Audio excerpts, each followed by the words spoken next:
2026年5月份生活聖言，耶穌派遣我們去傳遞他的愛，就如父派遣了我，我也同樣派遣你們。說了這話，就向他們噓了一口氣，說：你們領受聖神吧。宗徒們經歷咗耶穌死亡嘅痛苦之後，因佢嘅復活而充滿喜樂。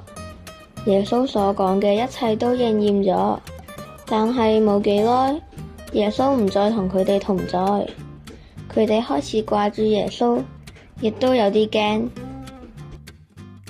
耶穌復活40日之後，升天回到天父嗰度，但係佢同宗徒們講，唔會掉低佢哋唔理。事實上，幾日後，耶穌賜咗聖神俾佢哋，呢個就係五旬節。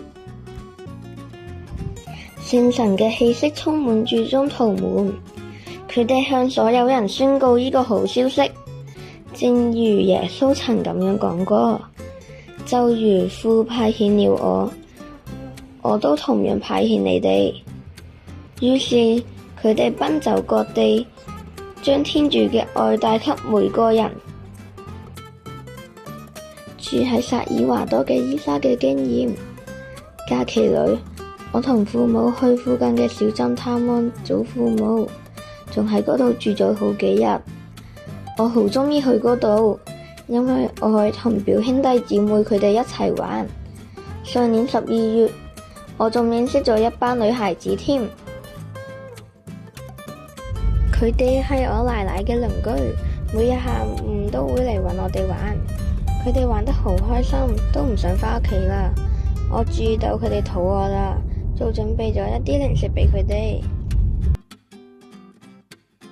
聖誕節嘅時候，我哋一齊食咗傳統嘅聖誕大餐，佢哋好開心，我都好高興可以將耶穌嘅愛帶俾佢哋。我哋返到屋企之後，奶奶話佢哋成日都係提起我哋成為咗好朋友。